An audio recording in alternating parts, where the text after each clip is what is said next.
नमस्कार दोस्तों, आप सभी का स्वागत है द दिल्ली डायलॉग्स में। तो हाल ही में पाकिस्तान को बहुत बड़ा झटका लगा है और ये झटका आईएमएफ यानी इंटरनेशनल मॉनेटरी फंड ने दिया है। पाकिस्तान सरकार और आईएमएफ के बीच जो नेगोशिएशंस लगभग 10-11 दिनों से चल रही थी, वो फेल हो गई हैं और पाकिस्तान सरकार को जो उम्मीद थी कि अगर ये नेगोशिएशन सफल होती हैं तो पाकिस्तान को लगभग 1.1 बिलियन डॉलर के फंड्स मिल सकते हैं, वो नहीं मिलने वाले। अब सोचने वाली बात यह है कि अगर 1.1 बिलियन डॉलर के ये फंड्स पाकिस्तान को मिल भी जाते तो ये पाकिस्तान के लिए कितने हेल्पफुल होते, क्योंकि इनका फॉरेक्स रिजर्व पहले ही 3 बिलियन डॉलर से कम पहुंच चुका है। तो ये फंड्स इतने भी नहीं है कि इनसे एक महीने तक का इंपोर्ट हो सके। और यहाँ पर इंटरेस्टिंग बात यह है कि आईएमएफ ने जो वर्ड्स यूज किए हैं इस मीटिंग के लिए, कंसीडरेबल प्रोग्रेस, और दूसरी ओर उन्होंने बोला है virtual discussion will continue in coming days. मतलब जहां हर दिन पाकिस्तान के लिए भारी है, ना पेट्रोल, ना आटा, ना सब्जियां, पूरा देश सड़क पर है, वहां आईएमएफ ने पाकिस्तान को अनिश्चित काल के लिए अंधकार में झोंक दिया है। और आईएमएफ की बातों से लग रहा है कि अभी काफी लंबे समय तक तो पाकिस्तान को कोई राहत मिलने नहीं वाली है। यहाँ मैं आपको बता दूं कि पाकिस्तान की जो मेजर इंडस्ट्री है, वहां की टेक्सटाइल इंडस्ट्री, उन पर भी ताले लगने शुरू हो गए हैं। यही इंडस्ट्री पाकिस्तान में सबसे ज्यादा एम्प्लॉयमेंट जनरेट करती है।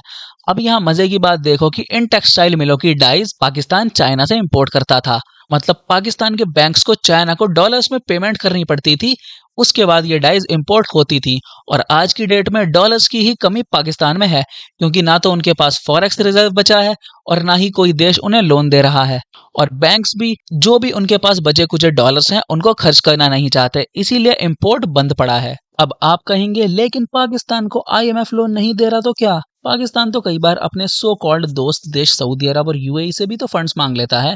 बिल्कुल सही बात है, और मैं आपको बता दूं कि पाकिस्तान इनसे फंड्स मांग भी चुका है। इस बार इन दोनों देशों ने प्रॉमिस किया है कि ये दोनों देश फंड रिलीज करेंगे, लेकिन इनकी ये शर्त है कि अगर आईएमएफ पाकिस्तान को लोन देने को राजी हो जाता है तो उस केस में ये फंड रिलीज करेंगे। इस बार ये दोनों देश सही खेल गए पाकिस्तान के साथ। और यहाँ पर ये भी आपको समझना होगा कि जनवरी से लेके अब तक इनके कराची पोर्ट पर लगभग 8,000 से ज्यादा कंटेनर खड़े हैं, जिनमें मेडिसिन और बाकी सभी जरूरत का सामान है जो पाकिस्तान इंपोर्ट करता है।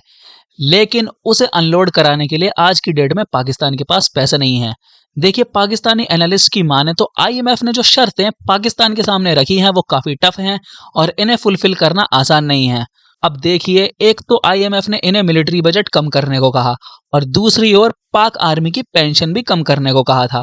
और अगर आप पिछले कुछ समय का रिकॉर्ड देखें तो पाकिस्तान की इकोनॉमी का बेशक डाउनफॉल हुआ है, लेकिन इनके मिलिट्री बजट में कोई कमी नहीं आई है, इनफैक्ट ये बढ़ा है। और इनका जो भी आर्मी चीफ रिटायर होता है वो बिलियंस ऑफ डॉलर्स लेके कनाडा, यूएस, ऑस्ट्रेलिया या किसी यूरोप के देश में बस जाता है। इससे पहले मैं देख रहा था कि पाकिस्तानी पीएम ने तुर्की जाने और प्रार्थना करने की बात कही, जिसे तुर्की ने रिजेक्ट कर दिया। उसके बाद न्यूज आई कि आईएमएफ के साथ बातचीत भी फेल हो गई है।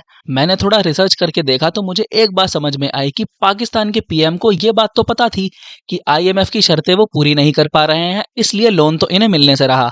ये सोच रहे होंगे कि तुर्की आजकल न्यूज में है क्योंकि वहां पर भूकंप आया है और काफी भारी त्रासदी है, तो कुछ ऐसा किया जाए कि पाकिस्तान भी सुर्खियों में आ जाए। और हो सकता है कि इन्हें सुर्खियों में देख के कोई देश इन्हें पैसा भी दे दे।